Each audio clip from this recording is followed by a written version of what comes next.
Hi.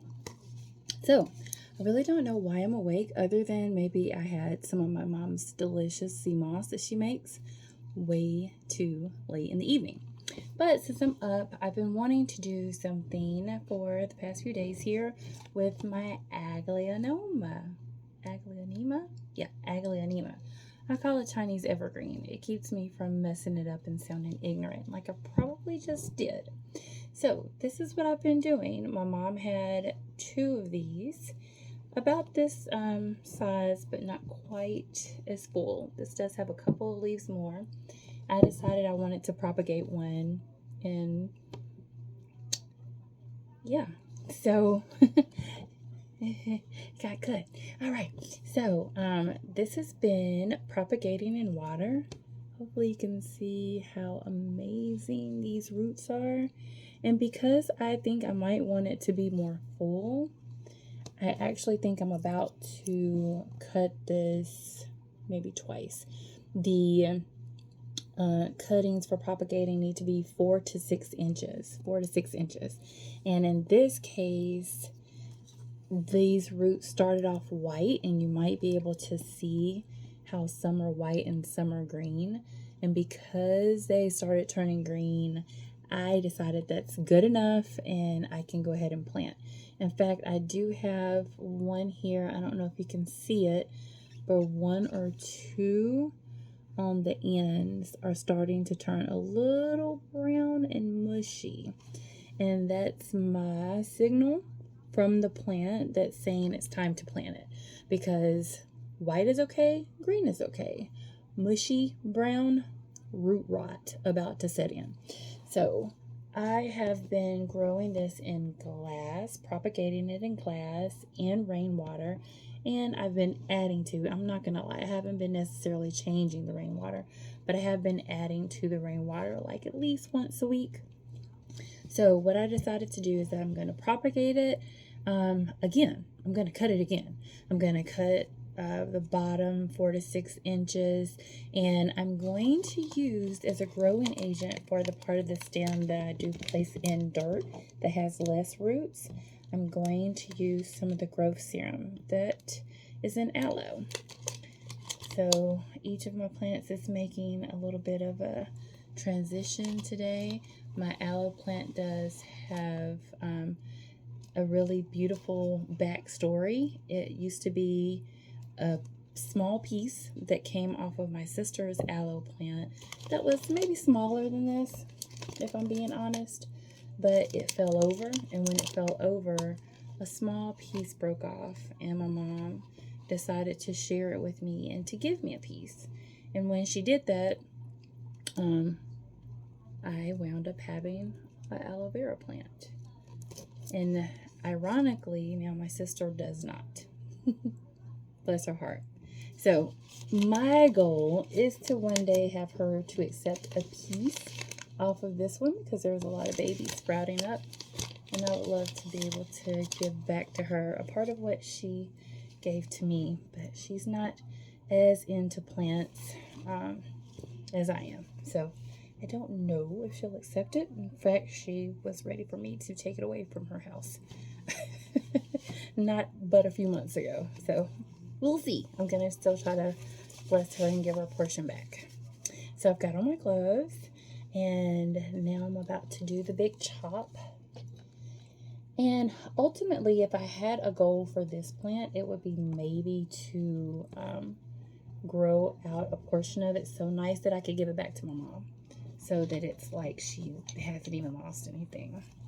So I've got some shears here, and I also have a knife that was clean right before I cut it to get some aloe vera.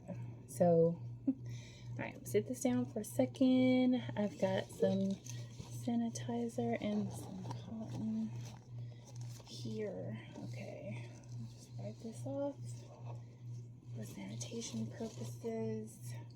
Here we have it. So, yeah, I think what I'm gonna do is give this a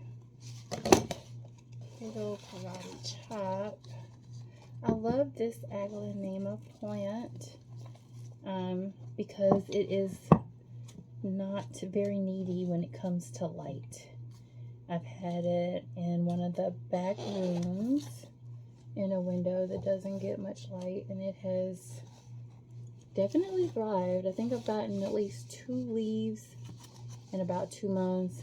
But the other thing that I will say about that is that you really want to propagate your plants during the summer when God gives them that natural desire to grow. So when you're propagating and cutting, you want to do it between a node. All of these are nodes. Like you can see where leaves will be pulled away. But all of those are growth nodes, and it's really gotten leggy at this point. So because it's leggy, I don't have a problem with cutting it down some. And some of these areas where there's a little white bump coming out, that's where I had it in water, and where it will wind up being, you know, I'm nervous to do this with these shears. I think I want to use a knife. Where it will wind up being roots that will come out. So I'm gonna cut this, yay, like here with my clean knife. This is not the sharpest knife. I told myself to maybe get a sharper knife, but then I said, I'll make this work. Okay, not the cleanest cut, but it is clean enough. I'm gonna pull away these parts of what is starting to be a little bit of leaf. Gloves are a little thick, but there. Use the knife to help facilitate that, pulling away these parts that we don't need. And now I'm going to go ahead and plant this piece. It's so nice. I feel like maybe I could do more, but I really want to have a full plant.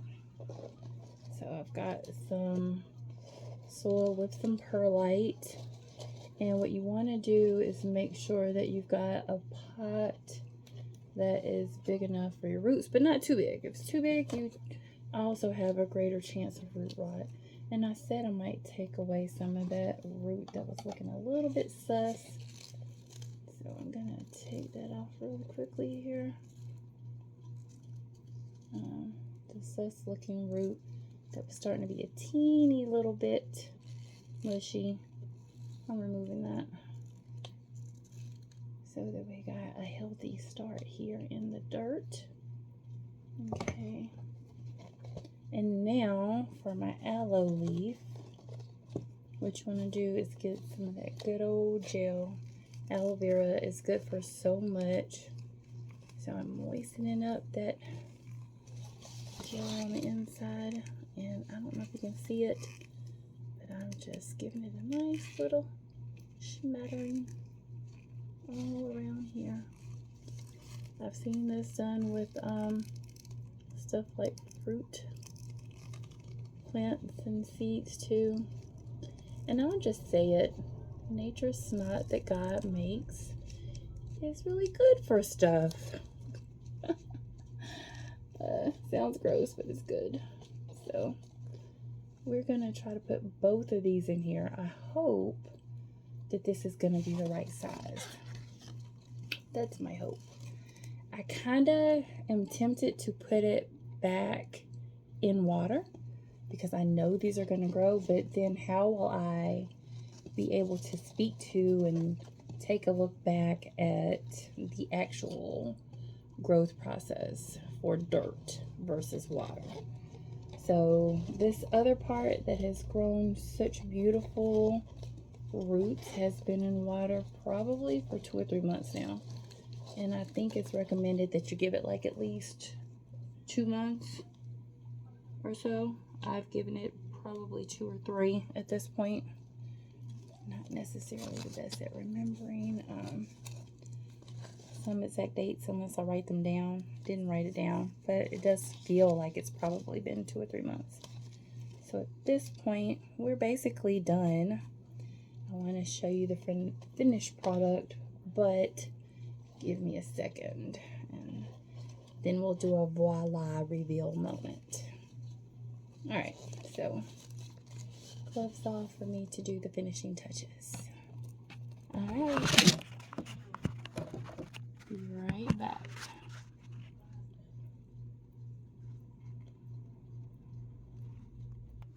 Okay, so to wrap up this edition of what I think I'm going to call Planting in Pajamas, I am just about there.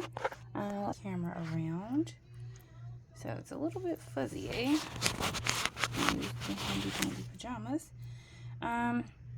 So there we have it. I've got the one root right there beside the bigger part of the plant. So soon having 2 plants of my own, and maybe eventually I'll have 3 and give my mom back one in case hers isn't growing in. I don't know. I'm not there to tend to hers as often as I'm tending to mine, but here we have it, my Aglaonema, and the goal is to make it more full. So we'll see what it does, but for now it's falling over a little, so I've got to get some more soil in here. But for now, this is what we got. We got a plant that's falling over a little, but it's okay. I'm on it. I'm on top of it. I will be making a point to let you guys see the progress, though. I'm excited about it. So join me on this journey for this plant and for myself as we grow. And that's the end of this edition. If you like your content or my content that you have seen, then please feel free to follow me as I become a plant mama, because suddenly I'm all about plants and I'm okay with that.